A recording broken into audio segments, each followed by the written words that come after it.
welcome back, new and old loony listeners, to another episode of Into the Night, a Moon Knight podcast. I'm one of your hosts, Connor. And I'm your other host, Ray, and this episode we'll be looking at Moon Knight issue 13, which is part 4 or 5 of Death and Birth. We'll also be looking at a classic run issue with a Black Panther, issue 22, Nightmare. So grab your issues, sit back, relax, and get your Khonshu on.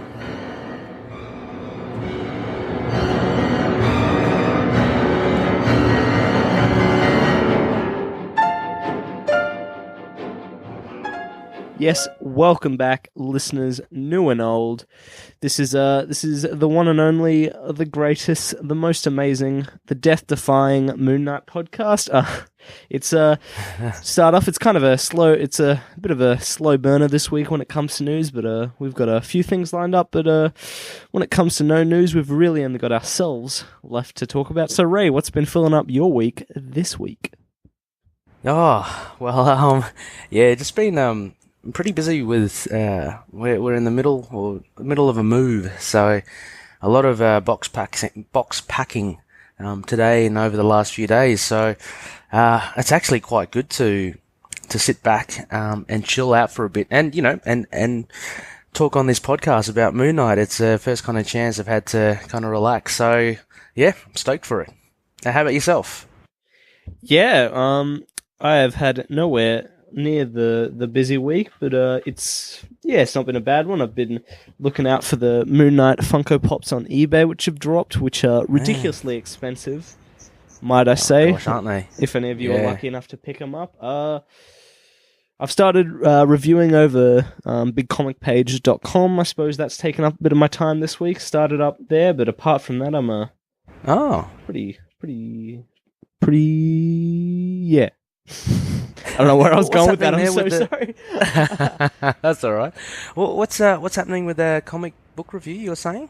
Yeah. I mean, I suppose it's a bit of a plug, but just sort of hope it's not too in your face. There's a site called bigcomicpage.com. It's a great little site, all a bit of fun reviews, and I've started up there, so you can find me talking about everything that isn't quite Moon Knight over there. Oh, that's fantastic. I'm sure we'll put this in the show notes, loonies, as well, so definitely check it out. I guess it covers all publishers. Is that right, Connor? Yep. Great. So, I mean, our little fish pond here of Moon Knight is, just a small bit of Connor's vast knowledge of comics. So, I'm going to look forward to reading some of your reviews. Thanks, man. Did you get around to seeing Ragnarok this week? Was there any Space Knight moon copters flying around the sky with space wolves on Sakaar? No, unfortunately not. I was looking for the other Void. Any floating pyramids or any no references to that, which was unfortunate. But the movie was grand. I mean, are you yet to see it, Connor, or have you seen it? Yeah, I'll probably have seen it by our next recording, but I sadly haven't gone in just yet. Oh, okay. Well, yeah, definitely no spoilers, but I thoroughly enjoyed it. It is a real fun romp. I'm glad that it's getting positive reviews, on Rotten Tomatoes and all that. But it's definitely something to look forward to. Yeah, and I suppose we got the Punisher coming up soon, but hopefully we'll have our Moon Knight boy in that, which I suppose leads us into our first bit of news this week. When it comes to a particular range of what would you call them? Merchandise memorabilia called Mini-Mates? Mm-hmm. Mini-Mates, yeah.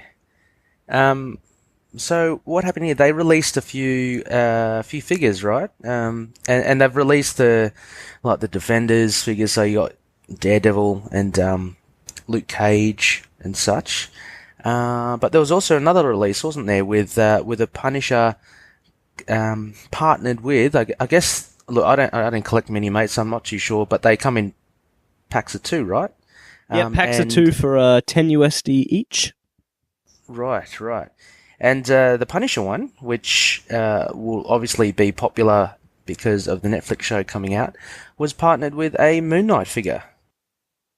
Yeah, it's super So, exciting, and possibly leads to more speculation, but possibly Yeah. not. Well, immediately I thought, what could that mean? What could that, you know how like toys have, synonymous with kind of giving away, things which they don't necessarily, well, what they shouldn't. I think we mentioned a while ago, the Lego figures, tended to do that, spoiled, things that happened in the movie. Yeah, could this possibly be the same thing with the Mini-Mates? Is it like a little nod that perhaps there's a Moon Knight appearance in the Punisher show? I don't know. Yeah, so take it as you want, but yeah, that's pretty cool. And I guess the other bit of news that we had, only a small bit. We're a bit light on news this week, loonies. But the Funko Pop figures, which we announced not long ago, which there's a glow in the dark LA exclusive, LA Comic Con exclusive. There turns out to be two versions of the glow in the dark Moon Knight. So apparently there's one that glows like blue and the other that glows green. And there was a picture of it posted up by Moon Knight Life on Instagram, who also happens to be a loony as well. And apparently I think it's the green one is harder to get than the blue. So if you're an avid collector, and it's hard enough getting in the glow in the dark, well, you've got one step further to go, and you've got to try and find yourself a blue and a green one. Are you going to be going for both of them, Connor? I mean, if they maybe lower their price a bit, I might go in. But interesting, actually. The first press releases we got for these Funko Pops sort of indicated that they'd be on the Hot Topic website. But there's no actual listing for the Moon Knight Funko Pop, so I'm not sure if anyone's been in store to a Hot Topic and found one of the Funko Pops in there. But it seems right, for what the first initial press releases said, I don't think they're actually in stores yet. Yeah, I think you're right, because I actually was reading the thread on that Instagram, and there was a conversation happening between collectors, and I think apparently Hot Topic were pushing it back to be released Monday, the 30th of October. So that surprised me as well, because I had a look on the what date is it now? It's the 29th, isn't it? I had a look on yesterday on the Hot Topic website to see if I couldn't find them as well. So apparently they're pushing them back for a Monday release. Yeah, well, I mean, I'm on there right now and I'm not finding them, so possibly by the time this goes up, you might have them on there. Yeah, I guess for those loonies who are keen on ordering, just refresh that Hot Topic page, Monday onwards, and hopefully we get something. You can also get them on eBay, I guess, but they go for an arm and a leg there. So if you can find them in store or order them through Hot Topic, and for those who aren't in the US, if it's not over the top with postage, you could get yourself a decent priced Funko Pop Mr. Knight. I'm definitely keen on getting one. How about yourself, Connor? Oh, I mean, I'm so keen. I'd be willing to get the 3, depending on my price range. But no, it's real cute, and I can't wait to have him watching over me, over my schoolwork, judging me. And do you? I'm not sure. Like again, I've only got like the one Funko Pop, but that Mr. Knight one, that's a standard sized Funko, right? Because there are different sizes, right? There are like smaller ones and kind of medium sized ones. That's a standard size one, right? Yeah, I think so. The price range, it seems to be indicating suggests it's probably that price. Yeah, because I've seen some pictures and it looks like the figure's like really small. I don't know, maybe it's just the way they take the photo of it. But yeah, I just thought maybe it is a smaller version. I don't know, but you're right. Yeah, look, if it's a standard price, then it should be I guess, a standard size. Yeah. So, not much on the news there, Connor. Anything else? Yeah, I mean, I was real. I made some overblown comments at the start, talking up this podcast a bit, vamping us for time. But yeah, it's really quite a small week, because really, it'll be the end of next week. We cover the last issue of the Lemire run, and then the week after that we have the first issue of the Bemis run. I think it's real sort of the quiet before the storm, before we actually have it in our hands. We have interviews and more in-depth looks at it. That sort of, yeah. So I apologize for light news this week, and probably even a lighter episode in general, but we hope it's still entertaining, and that these comic reviews coming up will keep you suave. Yeah, exactly. Yeah, perfect way of putting it. I think it is probably the calm before the storm. Because look, we've had big weeks of news, haven't we, as well? So, it comes in peaks and troughs, and I can't wait when that first issue hits in a couple of weeks. I'm sure there'll be a lot of buzz generated around it. So, let's take this opportunity as a bit of a chilled, relaxed episode, we can go on to our reviews. But I'm just having a quick look at Twitter at the moment, just to see if I can come up with with anything else. That's nothing seems to. There's a few pictures on the Funko Pops, so obviously they're quite. People are conscious. It's in the public eye. But nothing. I think that's it for the news, Connor. So, how about we go to Over the Moon?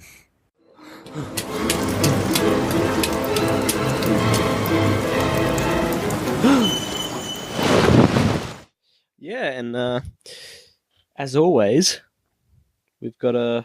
Oh, Ray, would you actually like to start us off with a bit of a recap page before we head on to the bare bones with our surprise guest? Oh yes, excellent. Of course, sure. So where we left off with Lemire's issue, it is as follows. After I don't know how to start it. After a confrontation with his alternate identities, where they seemed to disappear for good, Mark realized that the final step to becoming whole again was to kill Khonshu. Even with this measure of closure, Mark's past, from hospitalization for mental illness to a dishonorable discharge from the Marines to his entry into the dangerous world of a mercenary, follows him. Before finding Khonshu, Mark went to reclaim Crawley from the god Anubis, but Anubis required a trade, sending Mark on a journey to free his wife Unput from the Overvoid. And when Mark faced a brutal death, his rescue came from none other than the other identities he thought he had banished, less present but never truly gone. Now, Mark's last and most difficult fight lies ahead. So, that was a great last issue, which we had the guest narrator Eve give us a stirring rendition of part 3. But Connor, we now have part 4. Yes, and without further ado, I believe I'll let him introduce himself as we head into our bare bones for Moon Knight issue 13 of the Jeff Lemire, Greg Smallwood, and Jordi Belair run. Hey there, Ray, Connor, and all the fellow loony listeners. This is Derek. I'm the co-host and producer of Gotham TV podcast about the TV show Gotham, and Defenders TV podcast, all about the Netflix Marvel Defenders TV shows. I'm delighted to bring you this week's guest narration for the 13th episode of Into the Night, the Moon Knight podcast. So sit back, relax, and grab a glass of something cold, because it's on to this week's narration. Moon Knight, Volume 8, Issue 13, Death and Birth, Part 4 of 5. This was released in January this year. It was written by Jeff Lemire, inked and penciled by Greg Smallwood, coloured by Jordi Belair, lettering was by Corey Pettit, edited by Jake Thomas, and the cover was also by Greg Smallwood.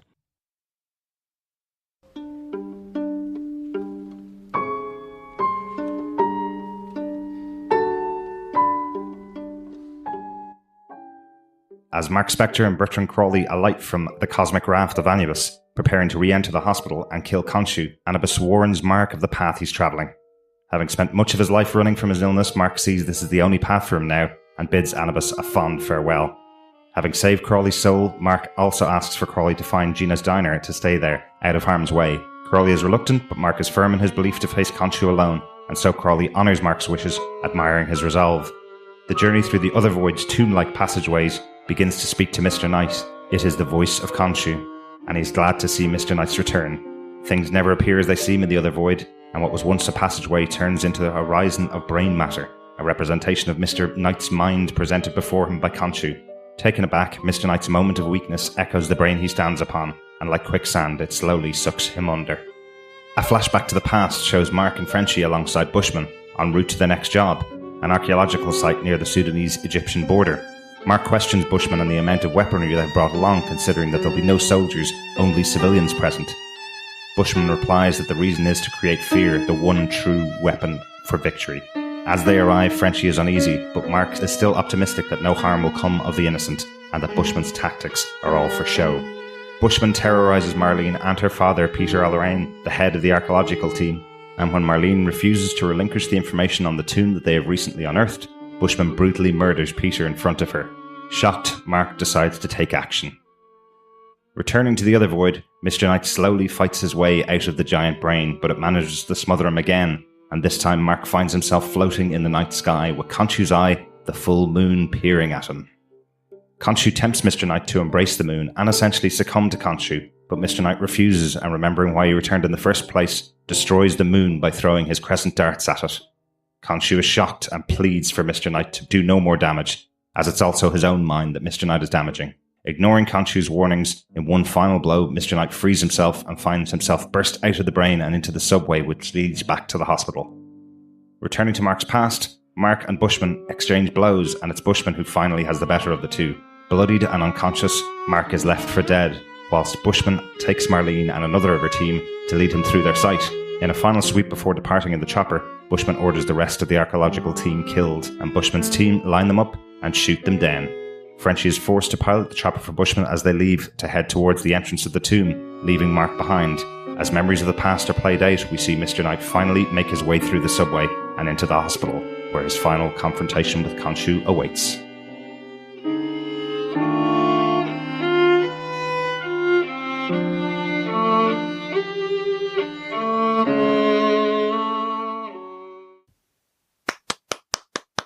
Good stuff. Great stuff. That was cool. So Thanks. just sort of, thanks. yeah. Oh, Sorry.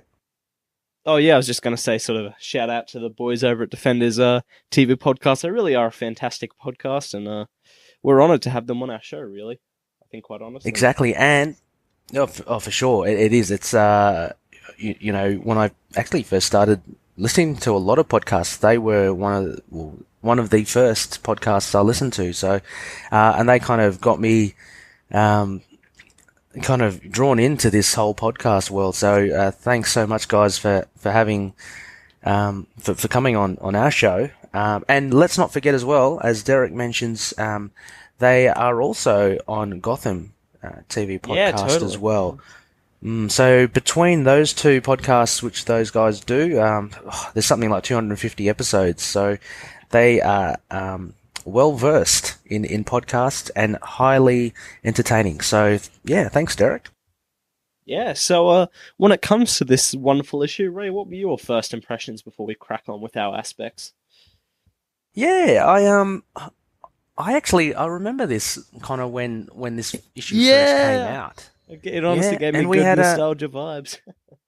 Yeah, definitely. We were, if I can say, we were both gobsmacked by it. It was truly one of those really, really special issues. And you know, the whole journey in this arc has been really good, but I found just the surrealism, I guess, with Mr. Knight battling Khonshu in his mind, and a retelling, and I mean that in a good way, of Mark and Bushman's origins. I just thought this episode was stellar. Yeah, what did you think? Yeah, I think we this was the first review that came out when this the Into the Night group page started, back when it was called Fist of Khonshu, and we sort of had no idea we'd be that's right, starting yes. a podcast in the coming months. So we were actually talking on there with sort of the first loonies deep in conversation. So yeah, it's probably freshest in my mind. January of this year.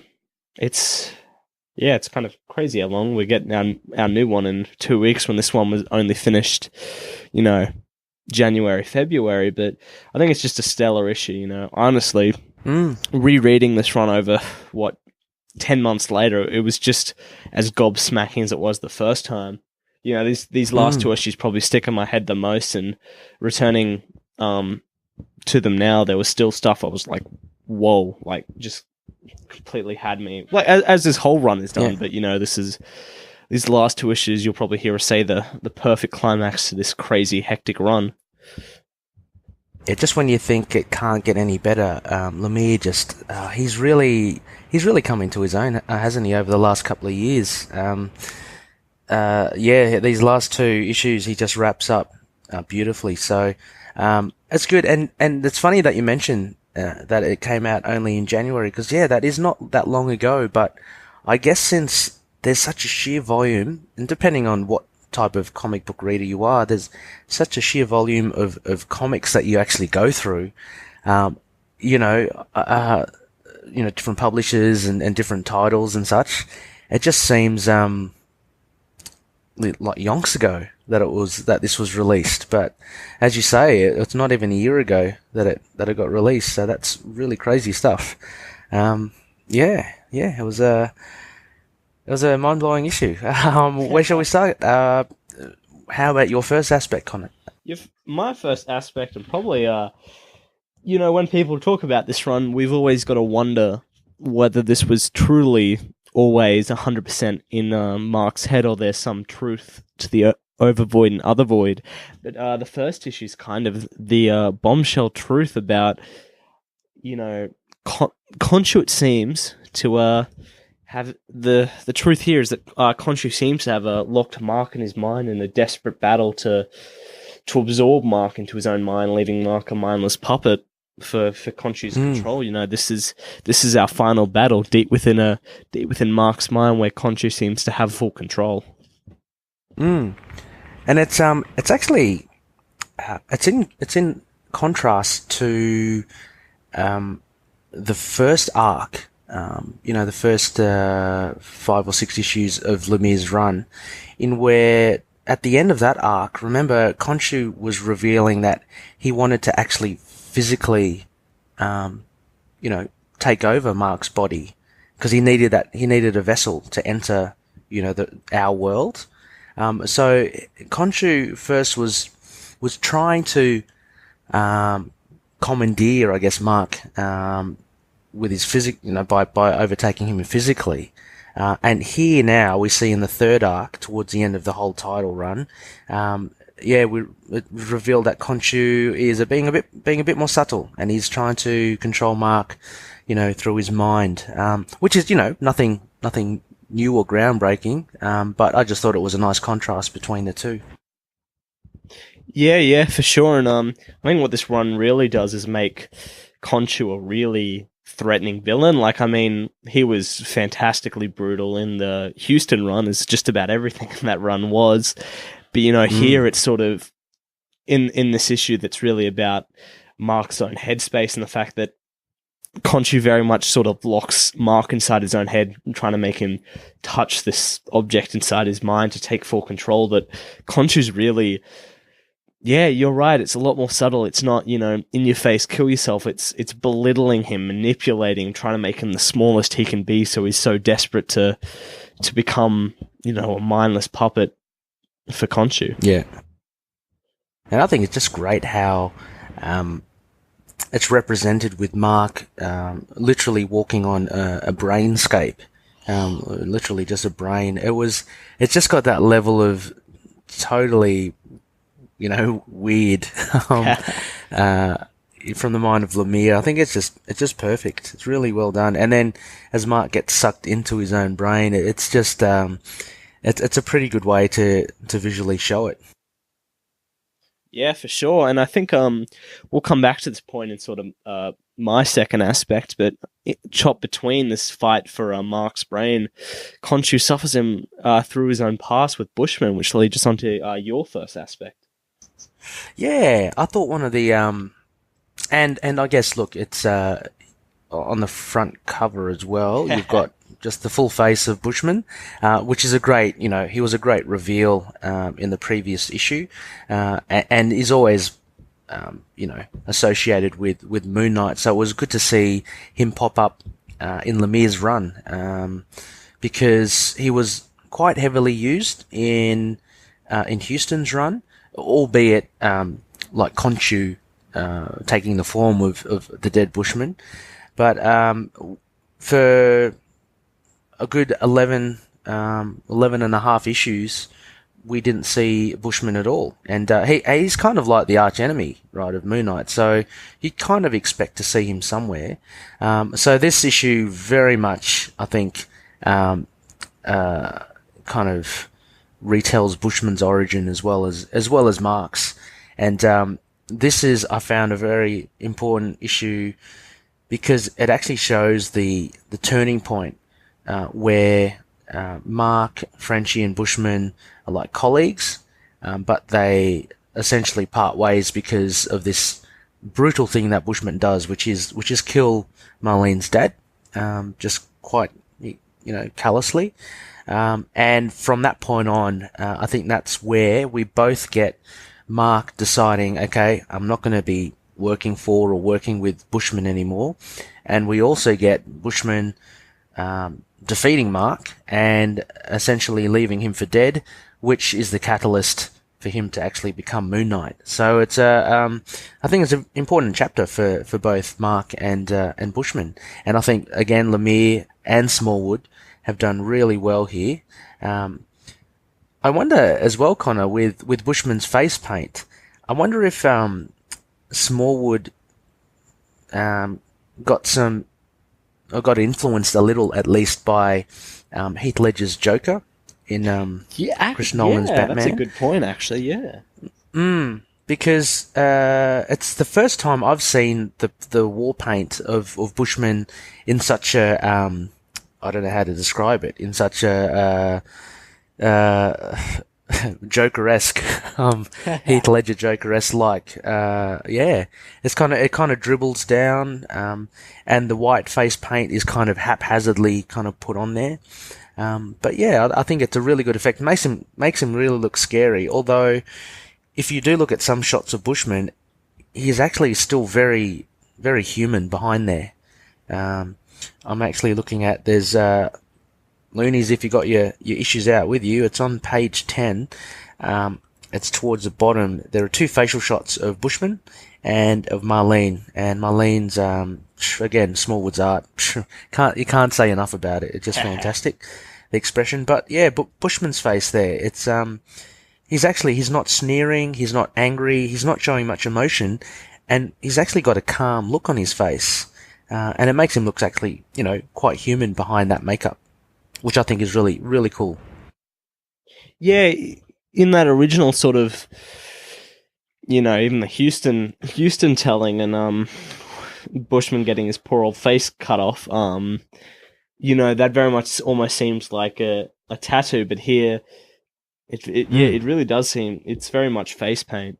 And I think, just to go back to the general point of Bushman here, that first issue of, the first issue of Munch's run back in the 80s, it really kicked off the Moon Knight series. That first issue does a lot. It tells the origin. He has a battle in the present. This sort of retelling really takes us back and gives us a lot more emotional and full frontal look at those periods that just wouldn't have been achievable with almost the writing of the 80s. Bushman's really brutal here. We see the deep knife jutting out of Marlene's father, and the brutality of Bushman, and the expressive faces of Smallwood, and the absolute decimation of the town by these two mercenaries Bushman carries behind them as lapdogs. Yeah. So yeah, it's really, taking us back, it's really full on and sort of makes the origin and sort of Mark's own like resistance against this possibly, I don't know, a bit more memorable, sort of not just sort of different really, I guess. Yeah, it is a little bit of a risk, kind of like retelling the origin again, because it's like, well, why do we need to like look at it again? And it has been done a few times, but I guess one of the points here that I think is interesting is, as you say, the brutal slaying of Peter O'Rain, I think, the dad. In the original Munch run, I think Bushman, I can't remember. I think he bites him in the neck to kill him, or he snaps his neck. And it's funny, each time you see the origin retold, I do believe that Marlene's dad dies in different ways all the time. So this time he gets stabbed like right through. I'm pretty sure, Loonies, if you know, please post up on our group. But I'm pretty sure I've seen his neck snapped, and I'm pretty sure I've seen him being bitten on the neck by Bushman's, sharp gold teeth. So it's really funny how that keeps on changing when they, go through the origins again. The other thing as well, like you're talking about the lackeys, the lapdogs of Bushman. I definitely think that these guys are referred to. Well, I think these guys are basically Billy and Bobby, the wardens of the hospital. Nice. Yeah. I could be totally wrong, only because one's an African American, the other guy's got orange hair, but they don't look exactly the same. You know what I mean? Like, there's no big afro with a comb in it, and there's no mullet on Billy. But I think there's meant to be a connection there as well. Yeah, definitely. Yeah. I think you make a really good point there, and I think that's true because Billy and Bobby in the asylum are really sort of caricatures. They're really, I can't remember which one's which, but yeah, I can't remember. Billy is like, or one of them's like a blaxploitation character of when Moon Knight was first released in the 80s, when we had the real sort of white writers on these black characters, bringing them to the forefront, and then Bobby with the other one with the mullet and all that's really sort of making fun of almost a classic sort of redneck bogan stereotype that you really see. Yeah, you really see on the forefront. That's what. Yeah, I get that. I mean, like, that's how I see him as well. But they're also like reoccurring. So they're reoccurring characters as the wardens, Billy and Bobby. So I always wondered, like, there's got to be some level of importance to them. Like, there seem to be, like, Lemire seems to have like crafted them to be kind of semi-recurring / semi-important characters, and and for the life of me, I think that they were totally. I mean, I couldn't figure out whether they were historical characters or not. I'd never come across them before, so I'm pretty sure Lemire created them. But they seem to have some sort of relevance to Mark's past. So that would kind of make sense with them being the mercenaries here. So in Mark's origins, he actually was on a team with these guys, and so that's how I think that they'll be connected. Yeah, no, I definitely agree, and that's sort of like, these are the real sort of very vicious people, and inside his own head or wherever this asylum they've sort of been turned into caricatures as these reoccurring villains. So I think you really cracked onto something. Yeah. But how about your next aspect there, Connor? It's time to get real, just lovingly ranty. So the real sort of crux of this issue is we really have 3 points. We have inside Mark's mind at the start, we have the past, and then we have the actual asylum. And I sort of saw it as like, the brain is Khonshu's domain where it's controlling Mark, and then it's very much Mark's focus from the past, and then the asylum sort of where they meet.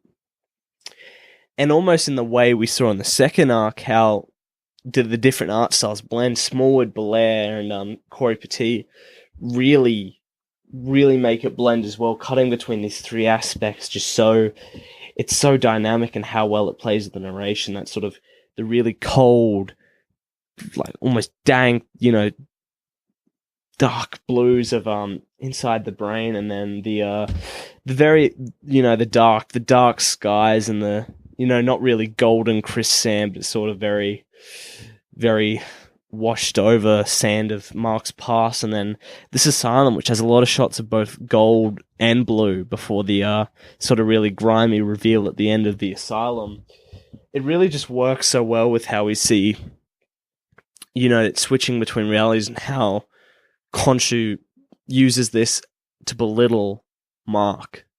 And I think, and it's a really big shout out I got to give here to Corey Petit's lettering, because I think the biggest thing of this issue with his incredible lettering is the lettering of Khonshu himself. Khonshu has really specific text that acts almost as a guide across the page, but is sort of so powerfully used as this, as a real omnipresent sort of being, because it both sticks out with how Khonshu controls Mark in this book, but it also very much controls the reader. We're seeing something outside of a text bubble. This is almost Khonshu's domain, and we as a reader even feel like he has total control of what we're reading. It's really cool, because it's in contrast to the next book that we're going to review in this episode with Black Panther, where we actually see Khonshu.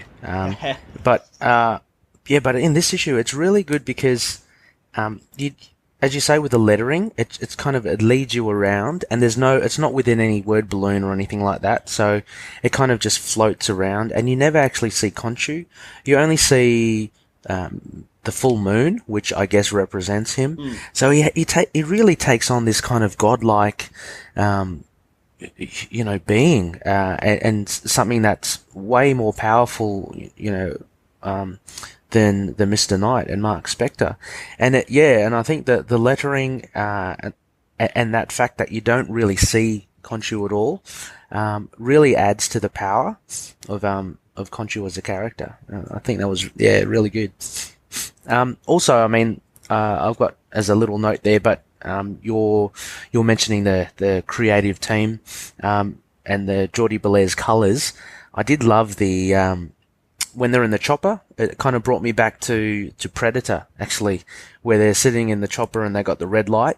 So Geordie Belaire, she does. Oh, it's just beautiful, because it's as you're saying, the sandy desert colours of in the past, but when they're in the chopper, it's just really deep red, which, I don't know, for me, it always harks back to the opening scene in Predator, when the team are in there. Whether or not that was an influence on this, I don't know, but I just really dug the colours here by Belaire. Also, I just actually pulled up the first issue of the Munch Sienkiewicz run, and it is kind of a very sort of different retelling. These Bushman, Mark, and Frenchie really sort of drop into the desert. Lemire's run just sort of cause havoc. The original story seems to have them fly down, then get is it Peter Alraine, the father? Yeah, to show them around before they kill him, just before the temple, like finding the temple in the town. It's sort of it's almost like a cut down rendition of it in Lemire's run, which is for the page space as well, and sort of what he wanted to do with Bushman. But that's just an interesting, if anyone sort of wants to compare the origins. Yeah, I've pulled it up as well, and you can see, I think, Bushman does bite the neck. Yes, he does. And that's how he kills him. And I'm pretty sure I saw I don't know where, it might have been Mark Spector Moon Knight, but I think I saw him snap a neck as well. So isn't there a retelling there? Yeah, isn't there sort of also a retelling in the Houston run? Oh yeah, there is actually. You're right. There was a very cool one actually. It was the profile was making a presentation, I think, to the committee, and he was basically kind of like profiling Mark Spector, and yeah, they kind of went through his origin via like a slideshow at a presentation, and I thought that was done really well, and in that telling of the origins, you have I think Houston was saying that Bushman, Frenchie, and Mark were all mercenaries, like brothers in arms. Whereas you see in Lemire's one here, Bushman is the employer of, because remember last issue, Raheem takes Frenchie and Mark to see the boss, because he's got a job that he wants them to handle personally. So in Lemire's run, Bushman's more of the boss, basically, rather than a partner in crime for Mark and Frenchie. So, and in Munch's run, I guess they're colleagues as well, right? I don't think, I'm just quickly looking at it now. Oh no. It says here in the first caption, it was at dawn that the mercenary commando squad under the command of the skull-faced terrorists for hire Bushman. So in Munch's run, Bushman is the commander. Like he's a leader of the squad. So yeah, slight differences in all of them. But I mean, sorry. No, you go on. By all means. Oh no, I was just about to say, anything else about the Mr. Knight part of the plot for you, Connor, that you enjoyed? I think we're finally going to get on to the last bit of the Mr. Knight plot point as we go into your final aspect, actually. Yeah, okay. Yeah, let's let in through that, because basically my last aspect was towards the end and how Mr. Knight returns to the hospital. So we essentially get a full circle from all the way from issue 1, the first arc, through to Welcome to New Egypt, through the second arc, Incarnations, and now in the last arc, Death and Birth, Mr. Knight returns to the hospital, which he fought so hard to escape, but he needs to go back there to face Khonshu for the final showdown. In order to get to the hospital, what we see, I thought was really great in this issue as well, is him actually breaking free of Khonshu's hold. And what Mark does, again, I think similar to how he deals with Khonshu in the first arc, Mark essentially destroys himself, right? So he starts bashing away and destroying the brain, basically. And Khonshu's going, what are you doing? And he's going, well, his mind's damaged enough already, so he might as well damage that was a it great some more. little. Yeah, so he basically busts out of the brain, and the brain leads to the subway, which then leads to the hospital. So if you remember from the very first arc, to escape the hospital, they had to go down through the tunnels and out and up. So we see Mark come back, but I thought it was really great how Mark, or Mr. Knight, decides to destroy his brain matter in order to defeat Khonshu. Well, not totally defeat him, but I mean defeat him to get out of that grasp that Khonshu seemed to have on his mind. And that kind of always linked me to Welcome to New Egypt, Connor, when, remember how Khonshu wanted to use Mark's body, and then Mark goes, "No, you can't have it," and then he jumps to his death. So there's a lot of self-sacrifice, or a lot of self-harm, actually, from Mark Spector in order to get away from Khonshu. I thought that was, again, done really well here. Yeah, I also love as well, the point of, Khonshu screaming, "Do not do this," as he beats his own brain. If you damage your mind any further. And Mark's just like a little late for all that. And it's just wonderful him beating out. And also the colors of the paneling of also Mark's arm just disappearing in this blue mass, only to pop out in the dirty asylum subway with the mummies from the first arc as well. Yeah, that's right. They're all dead, and they're not going to be scaring him anytime soon. But yeah, and also the sound effects. They got him punching the brain, and Bit it's gross. sploot. Yeah, it's quite gross, but it's really well captured by those onomatopoeic words. So it's pretty cool. And he even takes out his old crescent darts as well. Yeah, to really sort of relinquish control, inflicting Khonshu his own pain in the destroying an aspect of himself in that full moon. Yeah. So no, I was that's what I thought. It was really well told, and as you mentioned before, just the way that the creative team has kind of jumped between these two plot points is really cool. And at the end, you almost see. Well, there's not really. I was about to say, towards the end, page 20, you see a combination of the two plots together. So you see Mr. Knight coming or entering the hospital or going up, and that's interspersed with Mark left for dead. So there's a few parallels there happening. So it's really good. Yeah, and I suppose sort of the wonderful final page of this issue in the back 100% in the grimy, very empty asylum. It looks fully decayed here. Yeah, and you've got to tip your hats off to, again, I guess the creative team and the art, because it really does look like a dingy. You get that sense of it's almost like musty and dusty and stuff, and man, that's pretty hard to do, like visually. And I'm zooming in, and there's a lot of speckles in there. Have you see that, Connor? Yeah. So speckles, and that's used with the light as well, which I guess is the colouring from Geordie Belair. So really brilliant stuff here. And we get that weird panel layout at the end again, with that upside down triangle at the bottom. But yeah, all set for a fantastic showdown to come. What did you think about it for like Crescent Dart ratings, Connor?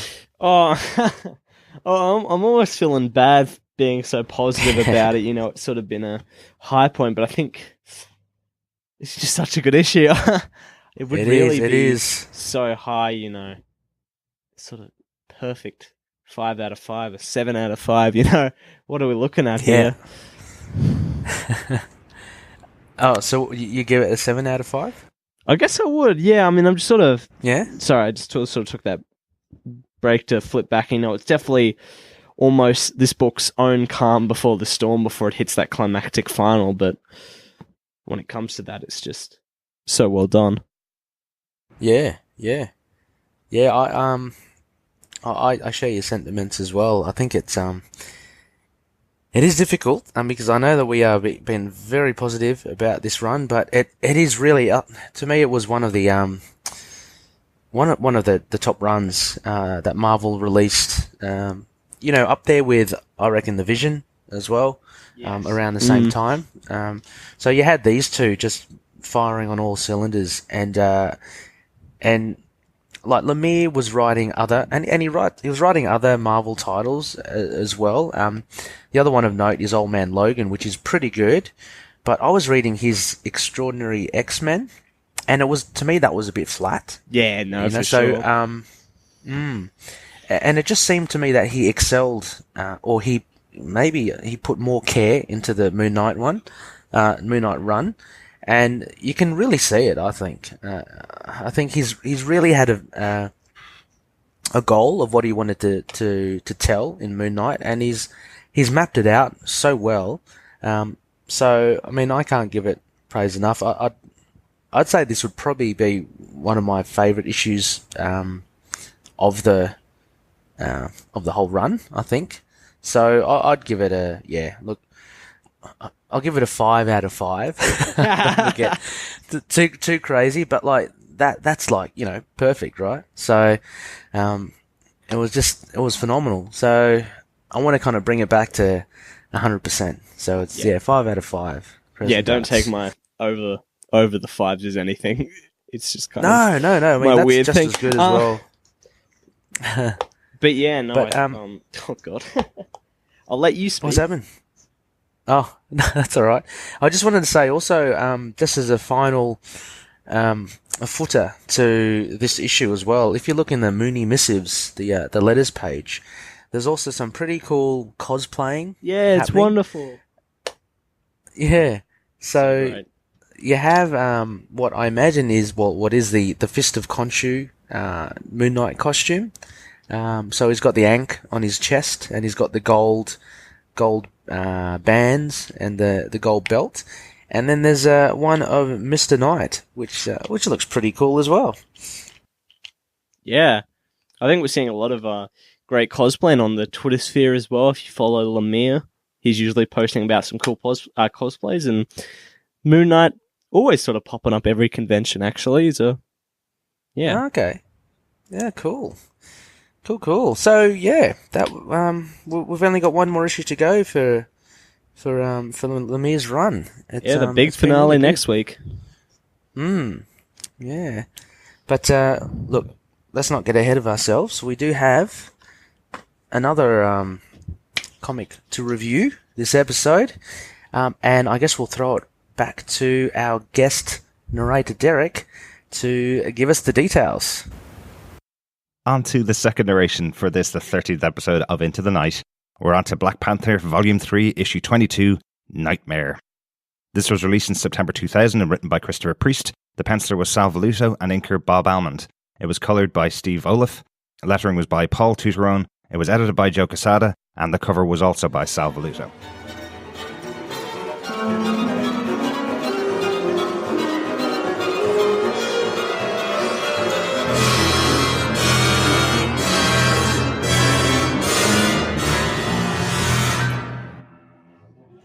We find out that Moon Knight and Black Panther have been gone in the spiritual plane to receive healing from Khonshu to restore his bonds to the Panther God for a week. Deep within the kingdom of the dead, Black Panther battles Nightmare, ruler of the dream dimension, who has followed the two heroes into the spiritual plane. Nightmare easily overpowers Black Panther as he feasts upon the souls and dreams of Black Panther and his ancestors. Nightmare has him trapped, forcing him to relive memory after memory of his childhood and failing to kill the man who would kill his father. That is until Moon Knight, healed from his wounds of last issue, appears to slap him out of the villain's hold. Nightmare then vanishes without a trace. Moon Knight and Black Panther discuss their next course of action, revealing that Nightmare feeds off the dreams of sleeping mortals and is now feasting off Moon Knight and Panther inside their comas. Realising that Nightmare cannot feast off dead souls, and that Nightmare is not all-powerful outside of his dream realm in the kingdom, they venture forth to find the key to his demise while he is weakened in the spiritual realm. In the spiritual realm, Moon Knight and Black Panther try to find Khonshu, only to be faced with Khonshu's guardians. Using the Book of the Dead, they retrieve last issue. However, they use the book's abilities to protect them from evil as a convincing argument that they mean no harm to Khonshu. Moon Knight is unconvinced this is the really Khonshu, but Panther accepts his presence and hears what he has to say. Khonshu warns that if they don't hurry and complete the pilgrimage for the renewal of communion with the Panther God, they will be trapped as living souls in the kingdom of the dead forever. With renewed faith and guidance from Khonshu, Black Panther finds he can use the Book of the Dead to travel to Nightmare's realm and sever his connection to his own plane of existence. Moon Knight takes control of his own memories to call forth the Mooncopter for the travel ahead. In the final push to the end, Mark reclines in the copter as Black Panther pilots with the Book of the Dead to make it to the outskirts of the Dream Realm. The two realise that Khonshu and his followers have followed them for the assault on Nightmare, only for Black Panther to come to the realisation Nightmare's weakened state means he has limited hold on those he submits to his will, and that he willingly let Black Panther take the Book of the Dead, as it would lead Nightmare home.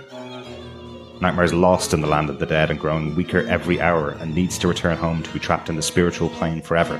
As T'Challa begins to destroy the book to stop Nightmare, Khonshu and his followers then reveal themselves as Nightmare's minions, and Moon Knight revealed as Nightmare himself. Black Panther has the upper hand, however. If T'Challa destroys the Book of the Dead, then Nightmare can never go home and will be stuck to the spiritual realm forever, until he perishes. He bargains with Nightmare, allowing Nightmare to use the book to return home only if he releases Black Panther, the souls of his ancestors, and allows them to complete their quest. Nightmare accepts his defeat as he lets out a cry, and T'Challa then awakens, finally back in the real world. Moon Knight is returned, and T'Challa's bonds are restored.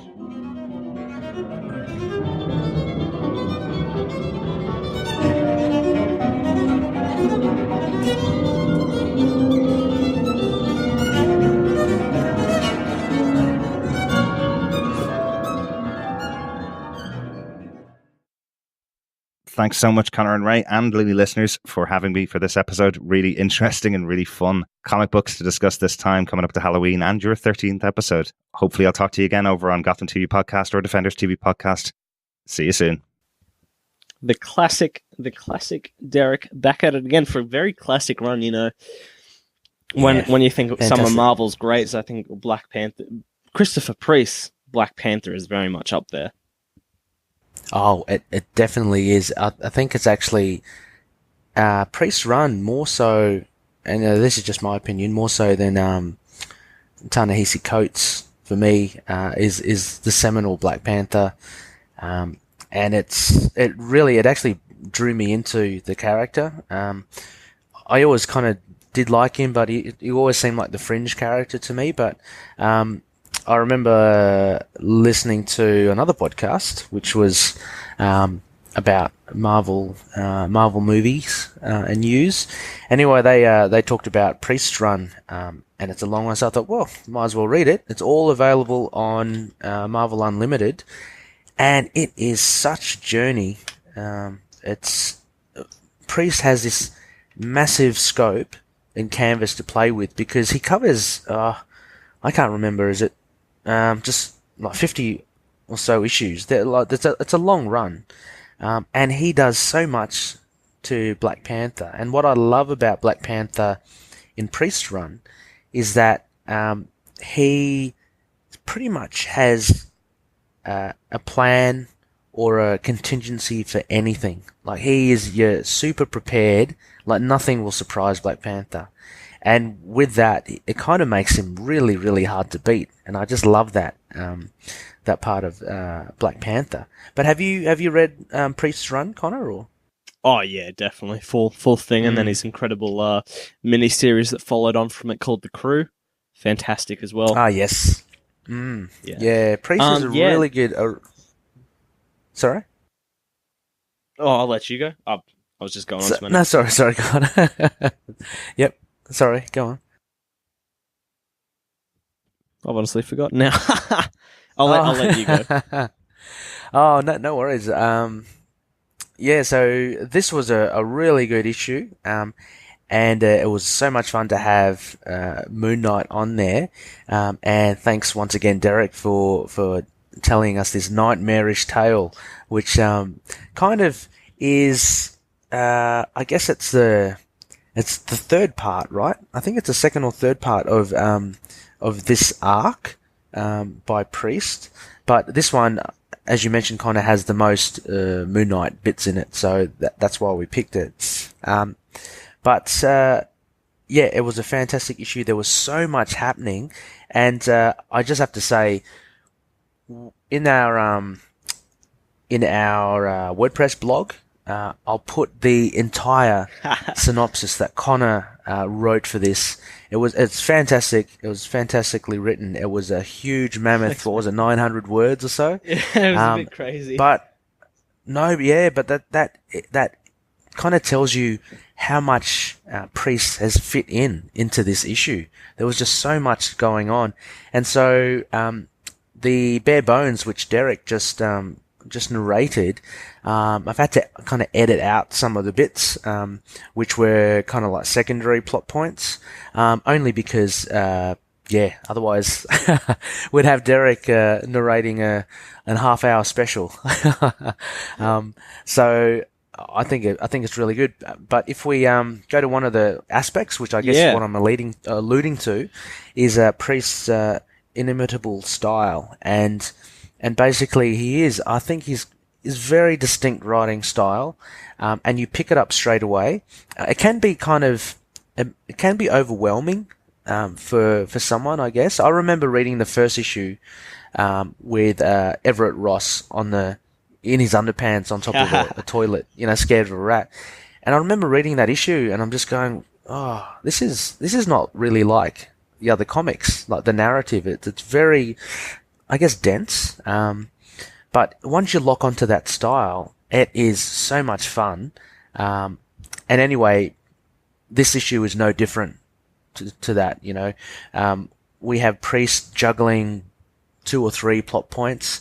The main one that we'll look at is obviously Black Panther and Moon Knight battling Nightmare. But you also have what happens to Everett Ross as well. There's a whole story to that as well. And then you have kind of at the end, he's trying to actually tie in, and he does it in such a deliberate way, of like, this is a blatant plug for another comic, and so you have the Avengers introduced there, and then you have Deadpool as well. There's just a lot happening, but yeah, Priest's writing, I think, is one of the main highlights of this issue. What do you reckon, Connor? Yeah, for sure. I think, it's really dense, and I mean, reading this issue, it's twice, nearly 3 times as long as other issues, and that's the whole run. Christopher Priest just packs his incredible writing and prose into every issue, and for some people that won't click, and it won't for the entire run. But I really, just like you, I think it's genius. And as much as you were talking about Black Panther being such a smart and genius character, Christopher Priest as a writer is equally incredible and genius and unbeatable, I think, to give a weird metaphor. But I absolutely love this issue. This issue, as you heard in the bare bones, and that I mean, it is a lot. MU, I'd recommend reading it possibly before listening us waffle on, because it's a very full-on issue.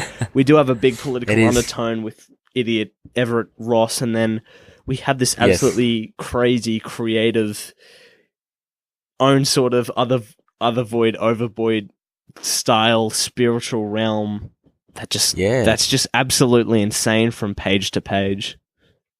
Oh, it's just crazy. And if you look at even the first page, you've got Kazar as well. And so it opens up with something that totally jolt you, into this issue, because you're opening up a Black Panther book.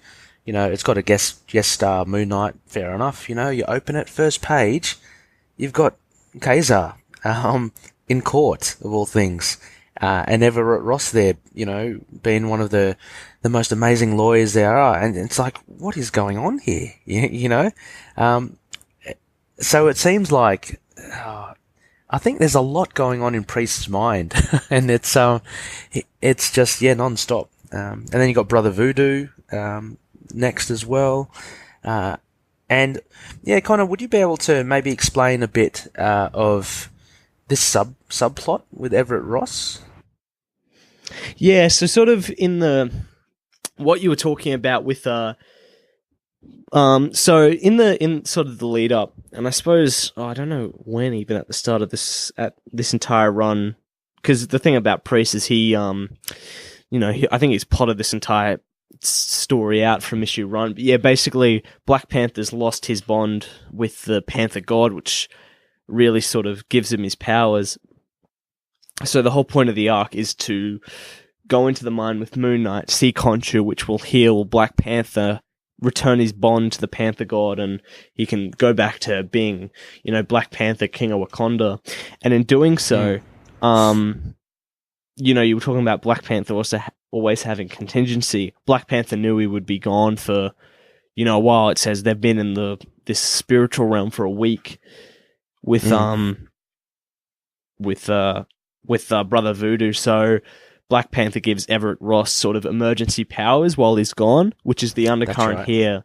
So sort of what's happening in the subplot with Everett Ross in this issue is that he keeps having these dreams that Brother Voodoo's inflicting on him, and he thinks or knows that they're a sign from Black Panther to sort of protect Wakanda while he's gone. And Everett Ross, complete imbecile, sort of goes crazy with that and won't listen to anyone. We see the security, the Minister of Security, trying to help him, and Everett Ross won't have nothing for it. So he takes Black Panther's wishes and almost sort of, not really perverts them, but just doesn't see them quite in the right light and tries to become the big hero of Wakanda. And I think he sees Kraven the Hunter at the end of this issue, just making dumb decisions while Black Panther's gone, because he thinks he's doing right for Wakanda, because that's what Black Panther gave him. Yeah. There's Yeah, there's a lot. There's a lot happening here. It's it's really hard. Where to start? But anyway, that was a pretty good summation there, Connor, as well. Thanks. So, yeah. How about one of your aspects, though? Well, I think we'll talk about sort of the Khonshu in this issue. We actually this came out in 2000. So the after Mark Spector Moon Knight, Munch returned to the character with two miniseries, which were High Strangers and Resurrection War. I think that's Yep. Awesome. Yeah, just couldn't quite remember the names. And basically, I think those ended in 99. And up until Marvel Knights, and not even Marvel Knights, but not even until sort of Houston reinvigorated the character in 2006, no one did anything with Moon Knight. So in the 2000s, when I'm sure Marvel didn't have many plans from outside of the Marvel Knights book, I suppose Christopher Priest had all sort of reigned to explore a different side of Moon Knight and the spiritual realm with actually seeing Khonshu here in Egypt. You know, this is obviously a piece of lore Priest introduced that didn't last as we headed into the Houston run, and definitely not the Lemire run and the Ellis run with the spooky bird skull head. But it's kind of an interesting look in the past that we have a very sort of visual look at Egyptian god Khonshu hanging out in Egypt with his servants. Well, Pharaoh more than god. I don't know. Yeah. I mean, it is pretty cool actually to see Khonshu looking like this. Like knowing, we're kind of really familiar with that bird skull now, aren't we? Because of Ellis's run, basically 2014 or something. But yeah, no, it was a really nice thing to see. It's very, very much Egyptian. Nothing cosmic, as you're saying. No other void over voids. It's definitely harking back to Egyptian mythology. But yeah, I'm just looking through these pages now. I suppose I'll make the quick point that actually, I was talking about the lore didn't last, but Khonshu's character sort of lasts here. That he's very belittling to Mark. He calls Mark out for not doing the right thing, and not realizing it's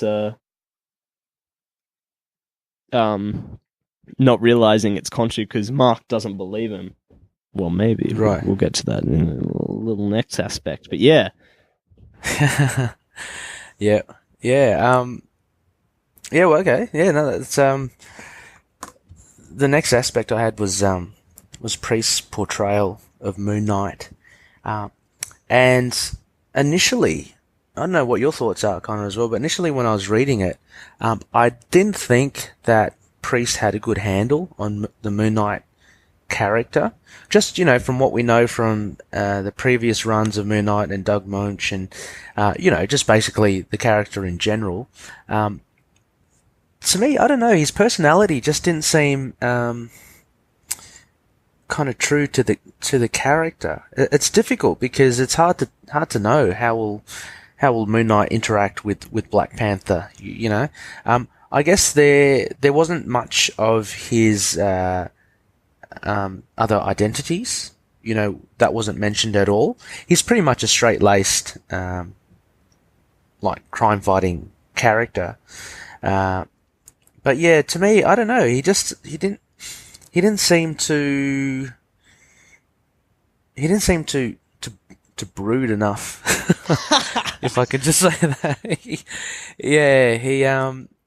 To me, I mean, although I was just lauding how great Priest is, and he's good, but just to me, I think that he didn't capture the essence of Moon Knight, as I kind of would have thought Moon Knight would have been, but that's kind of justified a little in the end anyway, isn't it, Connor? Because it's towards the end of the issue, it's revealed that Moon Knight is actually Nightmare in disguise, and that so you can, and that Nightmare even sort of had control over Khonshu as well when we saw him. Yeah, so it can kind of that justify it like that, I guess. But I don't know. yeah, there was just something missing for me, like for this portrayal of Moon Knight. But then again, as I said, maybe it's Priest's genius in writing him that way because he's not really Moon Knight. I will agree, just because I sort of flicked through. Well, I mean, I read this run like 2 years ago. It's pretty fresh in my mind, and then I reread the 2 issues before this, leading into my write-up for Bare Bones. But Nice. yet, that character, you're definitely right. You know, I definitely don't think Moon Knight is quite who and what we love about him. You're right. He really doesn't sort of brood. He's kind of... He shoots off his mouth and is a bit smug, as we've seen, but it's definitely sort of just the one personality, Mark Spector, as if running straight off the Mark Spector Moon Knight run. And that's really sort of it. There is definitely something missing, which is sort of what editorial was like for Moon Knight at the time. I think if one day we go back and cover Marvel Knight, the team run, we might even find the same with Moon Knight there. But yeah, definitely it's... Yeah. You know, I chose this as a Moon Knight issue, but it's really not Moon Knight's highest point here.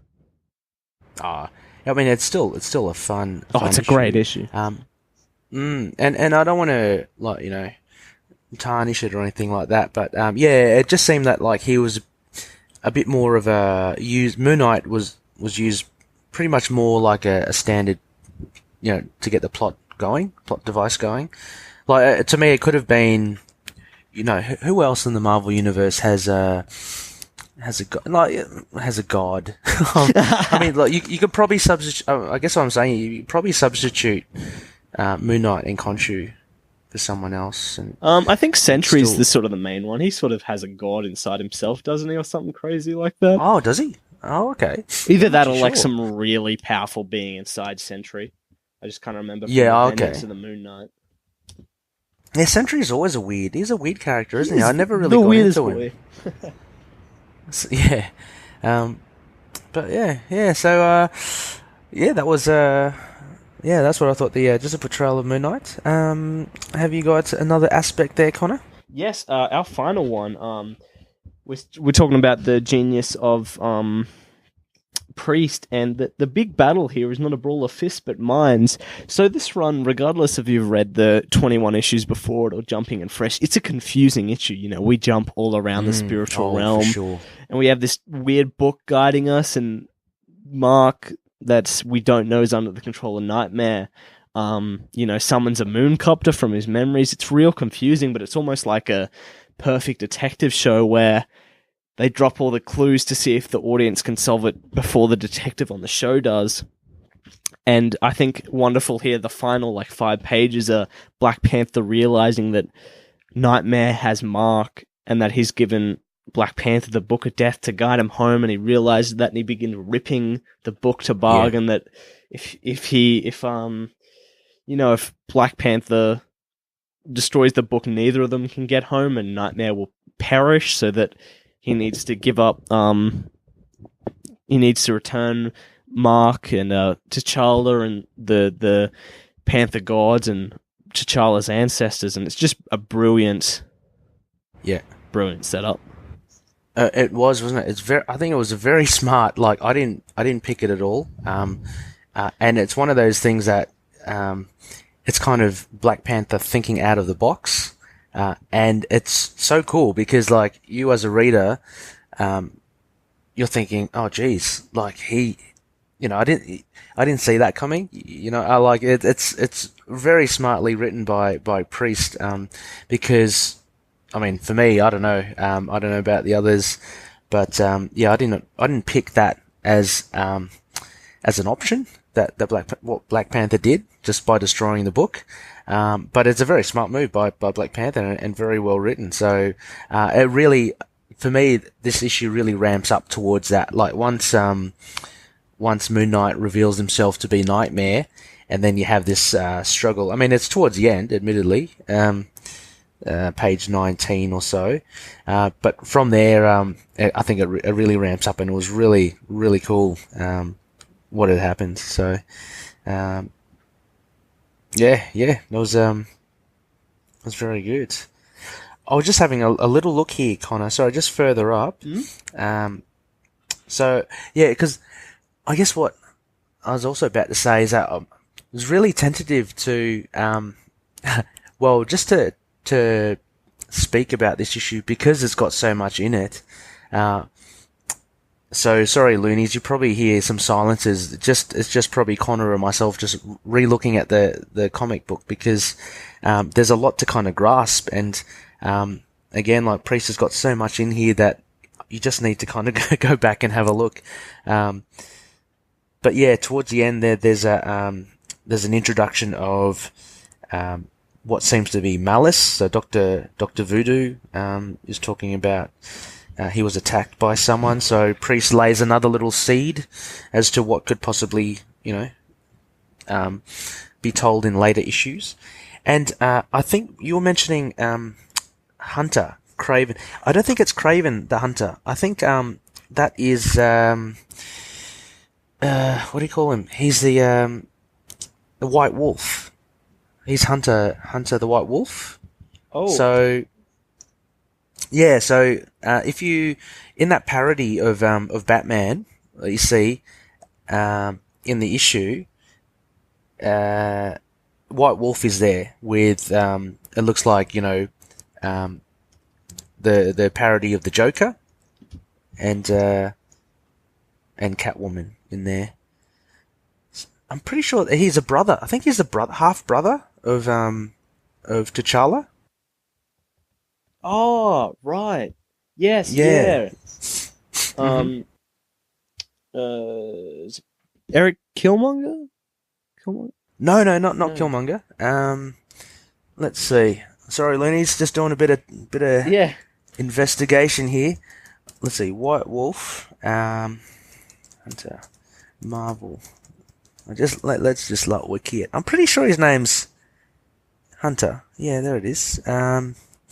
Hunter was adopted. Yeah, that's right. He was adopted by the king of Wakanda, T'Chaka, and his name is just Hunter. He hasn't got any other name. But he ends up being the White Wolf, which he's just got a vibranium microwave mesh and cloaking technology with his suit. But he's also just I think a badass, like pretty good fighter, and he's the head of the Hatut Zerazi, which is like the I think it's featured in Ta-Nehisi Coates' run. They're kind of like the police or the the military for Wakanda. Yeah, right. Okay. Yeah, That definitely makes sense. So anyway, yeah, sorry, I just got off the topic there. But yeah, the bargaining by Black Panther was really cool. Yeah, I think just sort of as a point as well, we covered our first aspects. What do you think of Sal Velluto's art? Oh yeah, Sal Velluto's art. I loved it more and more reading the Black Panther Priest run. It's just so fantastic, and I think I mentioned as well. He actually started. There's a lot of his work in Mark Spector Moon Knight. So with Chuck Dixon writing, you had Sal Velluto on art, and it's very different actually. So I'm not sure if it's the if it is the inker that actually has really pushed along Sal Velluto's art, but in the Black Panther run, it's just fantastic. What do you think of it? Yeah, I really loved it. It's definitely of its time, and like obviously not my favorite art ever, but like I think in such a crazy story, it never really confuses you. There can be a problem when you're reading art and it's such crazy scenarios jumping between panels. Paneling can get very messy and very just sort of sometimes confusing and not so much unreadable as just like not understandable. But Sal Velluto really never manages that. Yeah. Yeah, I think it's like sort of, of its time, but at the same time, a standout at the time. It's quite brilliant. I think it's really good. Yeah, and I think ages ago when Into the Night was known as Fist of Khonshu, I think I posted if Loonies, if you have a look in the group, I think I made like an album of Sal Velluto's art, and yeah, you should just check it out. He's done some really cool things. I think he did Namor as well, and I think he's really good with anatomy, if I can say that. Yeah, actually. It's very the movements of the characters to me are very fluent. Like, not to say that other artists make them all stilted and stiff, but just with Sal Velluto's art, it just seems that like he's got complete control of how the body moves, and it just looks very fluid. And when people are ripped, like the superheroes, they're bloody ripped. The muscles rippling. So, really cool art. What would you give this, Connor? Crescent Dart rating wise? I think it's such a strong issue. I think this entire run is, don't just read this issue, get yourself a Marvel Unlimited subscription, find the time and read all 60 to 70 issues with the crew.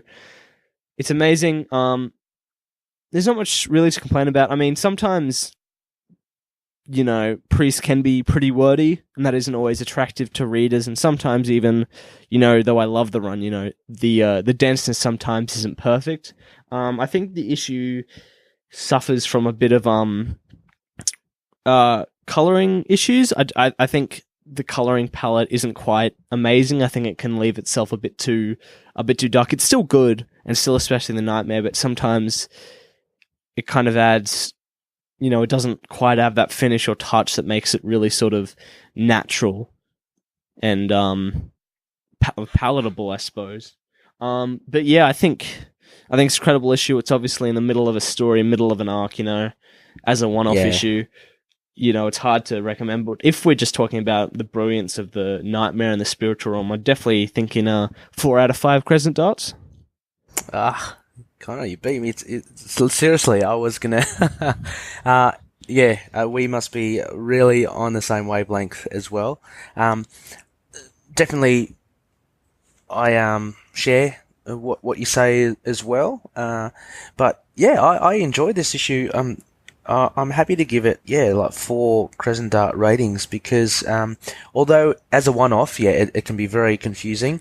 But having read the priest run as well, and kind of knowing how he writes and tells his stories, it's just quite infectious. So this actually brought back a lot of memories of, this is the run that I really loved. So there's a bit of baggage with that, and that's why I kind of give it a high, like 4 out of 5 Crescent Darts, because it's quite enjoyable. If we look at, take another different little spin, and if we look at the portrayal of Moon Knight just in the issue, and if we kind of rate that, then I would give that slightly less. It's not really the Mooney that we kind of know, and it's not the kind of the Mooney that would interest me. But as a Black Panther issue, it's and a Priest issue, it's really there for 4 Crescent Dart ratings. So so an average of 4. Yeah. Easy. So that was a really good pick, Connor. It's such a varied, such a nice varied issue to complement Lemire's issues that we review. Yeah, it was a nice little mix up, and I think sorry about not really having much to talk about in the sort of news section, and we kind of did our thing, but I think I hope you've enjoyed these 2 issue reviews. I think Ray and I have done pretty well. It was fun to record, but yeah. What about Actually, I've got sorry, Connor. There's the little note here that you got as well. Did you want to explain about that? I thought that was pretty funny. Just for the black. Oh yeah, the amazing, wonderful, incredible Black Panther 2-pager where inside Everett Ross's dreams there is just an absolutely, unequivocally Batman parody It's Yes. Black Panther as Batman with it's almost an amalgam character of Bat Panther if we could or Panther Man in those amalgam comics, Yes. and Everett Ross is unmistakably Robin, and Yes. I don't remember the I name. thought that was... Yeah. I don't remember the Oh, name I of the thought it was villain, brilliant. but he's Yeah. Acheb. I can't... Acheb, I think Yes. his name is the Joker. Same look, Yep. same hat. Yeah. With his little puppet. Yeah. And you got Catwoman there, who I think she might be one of the Dora Milaje. I'm not sure, but she's obviously dressed up as Catwoman there as well. And then you have the Panther-mobile, or the Akibi's Darky-mobile. So I thought this was brilliant. And it's not the first time it is done, or it's not the only time it's done, because there's actually a Moon Knight issue, Connor, in Mark Spector Moon Knight, which you get these parodies again with, how shall I say, the Dark Knight. So it's definitely fun to see, but this kind of was a curveball, and it kind of threw me, and I thought it was just really, really fun. Yeah, actually, he does. Priest does a lot of that in his Quantum and Woody one. There's an unused page where Quantum and Woody dress up as Power Man and Iron Fist. Yes, that's right. Yeah, Quantum and Woody being, just for loonies who may be listening and not aware, is a title from Valiant Comics, which is another really good publisher, which really should be getting more press and followers. I think there's a lot of really talented artists and writers in there, and as Connor mentioned, Christopher Priest did a Quantum and Woody run, and they're very similar, I guess, to Power Man and Iron Fist. So I guess the association there was played out in a little bit of a parody. So yeah, that's pretty cool. Yeah, for sure. So yeah, I think that rounds us out nicely, our episode, so you can tell them what we're expecting next phase. Our next phase, we will be, as we've mentioned, wrapping up Lemire's Moon Knight Volume 8 run with issue 14, Death and Birth, Part 5 of 5. And since... Oh no, sorry, that's wrong. Wrong note there. I was about to say something else, and that's wrong. No, so Part 5 of 5, yep. And we'll also be looking at... I picked this little one-shot, Connor. I thought it was really cool. So exciting. Oh, man. The art, I love the art in this, and the story, this is magnifique. Looney's magnifique. This is Moon Knight Volume 5, Issue 20. It's titled In the Company of Wolves, and it's a one-shot. It's, I believe it's by Mike Benson, who started writing after Houston, and with phenomenal art by Mike Deodato. So definitely check that out if you can before next episode. That's both of them are available, I believe, on Marvel Unlimited. I better check on it. Is Lemire's one available on Marvel Unlimited? I don't believe so just yet.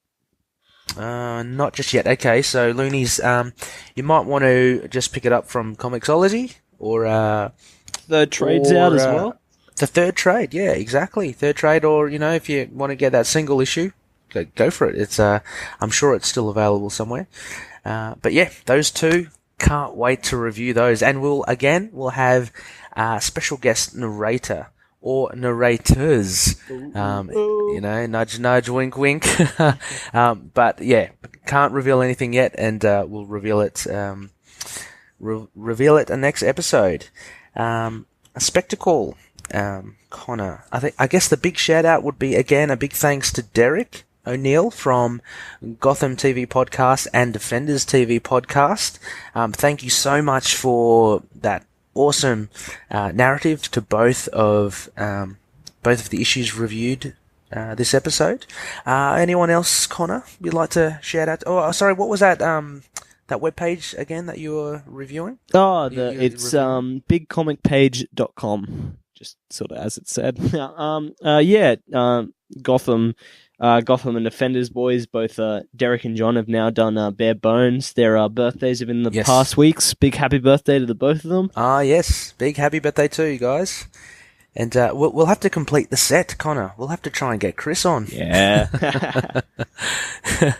But no, really great, guys. Really appreciate it. Thank you so much. So finally, I guess where to find us. Look, we're available on email, moonnightpodcast@gmail.com. Our website, which has most of our links to everything. So just check it out, please, on www.intothenightpodcast.wordpress.com, and that's where we have our blogs, and we'll have links to all the other stuff for you. It's also where we do our Over the Moon newsletters, which are released, a few days before the podcast, just to get your mouths watering at the comics to be reviewed. So we're on Facebook, also Twitter, Instagram, Tumblr, YouTube. Just search for Into the Night with a K, a Moon Knight podcast, and you should find us. And finally, sorry, Connor? Oh, no, I didn't say anything. No? Oh, okay. Sorry, I got a bit of some feedback there. Might have been a poltergeist. Who knows? But finally, you can just find our podcast on all good podcast catchers. So, I myself use Overcast. How about you, Connor? Which podcast catcher do you use? I don't actually use any. I usually just download directly from Libsyn or something like that, or SoundCloud. I must admit, my podcast listening's pretty hectic when it comes to my download folder on my phone, actually. Oh, right, okay. Interesting, because I do see that on the SoundCloud page of ours. People download stuff as well. So I'm like, oh, okay, cool. I mean, there's also Podbean. There's. Are we on Acast? Stitcher. Which one? Acast? No, I'll have to check. Yeah, I still haven't done my my homework, Connor. I've still got to get us on iHeartRadio. Okay, yes. Yeah, got to do that. But look, Loonies, we're on most of them, so just check us out. Otherwise, head on to SoundCloud and download your fresh copy of the podcast. Anyway, any final words, Connor? No, seriously, thank you guys for joining us as always. I hope this episode was as entertaining as always. If you've stuck it out for our episodes, I hope this one's kept you on board as well. Yeah, definitely, for sure. It's so much fun doing, and thank you so much for listening, guys. And thanks to Ray for being awesome. It's great coming each week on here.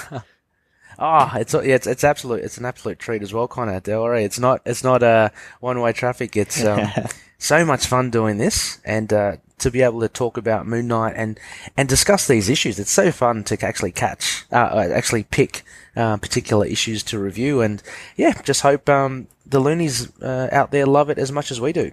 So as we always say, may Khonshu watch over the denizens of the night. Goodbye. Catch you later. Moon Knight and affiliated characters, stories and events are properties of Marvel Characters Incorporated. Materials used and discussed within the podcast are intended for critique and review purposes only under the fair dealing concept of the current Copyright Act. The views, information or opinions expressed during the podcast are solely those of the individuals involved and do not necessarily represent those of the copyright owners.